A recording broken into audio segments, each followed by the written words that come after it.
बात है 1987। राजीव गांधी सरकार के डिफेंस मिनिस्टर रिजाइन कर देते हैं। रीजन था क्योंकि उन्होंने करप्शन के खिलाफ एक कमीशन बैठा दिया था और वो डिफेंस मिनिस्टर होते हैं बीपी सिंह, विश्वनाथ प्रताप सिंह। वो कांग्रेस को छोड़ देते हैं और उसी वर्ष अपना नया पार्टी बनाते हैं, जन मोर्चा।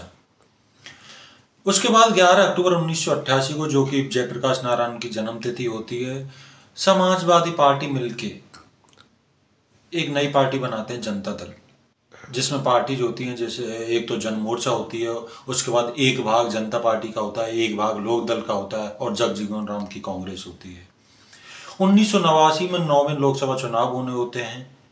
जनता दल और रीजनल पार्टी जैसे TDP from Andhra Pradesh, DMK from Tamil Nadu and एक असम की पार्टी के साथ मिलकर एक नया गठबंधन बनाती है, नेशनल फ्रंट।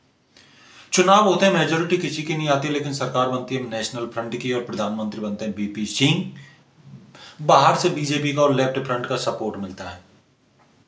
सब कुछ दिनों बाद सरकार कटघरे में आ जाती है। सरकार कंट्रोवर्सियों में फंस जाती है, जिनमें से एक कंट्रोवर्सी होती है क्योंकि सरकार मंडल कमीशन की रिपोर्ट लागू कर देती है, जिसका मतलब था कि 27% ओबीसीज को रिजर्वेशन इन गवर्नमेंट जॉब्स। देश भर में प्रोटेस्ट होते हैं, सरकार के खिलाफ जन आक्रोश बढ़ता है। उसी समय LK आडवाणी राम जन्मभूमि आंदोलन के लिए समर्थन जुटाने के लिए अपनी रथ यात्रा शुरू करते हैं।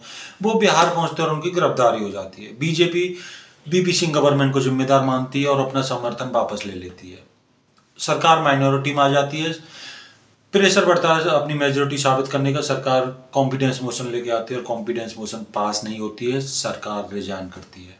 सरकार रिजाइन करते ही नेशनल फ्रंट डिसॉल्व हो जाता है और जनता दल, जो नेशनल फ्रंट की सबसे बड़ी पार्टी थी, कई टुकड़ों में बढ़ जाता है और उसका एक टुकड़ा होता है जनता दल सोशलिस्ट, जिसके लीडर होते हैं Chandrashekhar.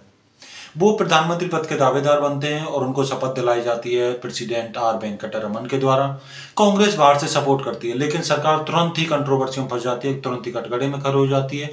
One of the controversies थी, उस समय आर्थिक संकट चल रहा था और सरकार ने 20 टन सोना बेचने की अनुमति दे दी थी फंड के लिए। उसके बाद कांग्रेस आरोप लगाती है कि राजीव गांधी पर सरकार हरियाणा पुलिस जासूसी कर रही थी। कांग्रेस ने डिमांड की कि हरियाणा सरकार को रद्द कर दिया जाए। चंद्रशेखर प्रधानमंत्री होते हैं, वो इस बात को मानते नहीं है। कांग्रेस सपोर्ट वापस ले लेती है और चंद्रशेखर रिजाइन कर देते हैं। लोकसभा डिसॉल्व हो जाती है। अगले चुनाव अनाउंस हो जाते हैं, चुनाव प्रचार होता है, राजीव गांधी का असैसिनेशन हो जाता है, कांग्रेस चुनाव जीत जाती है, PV नरसिम्हा राव गवर्नमेंट प्रधानमंत्री बन जाते हैं। Thank you.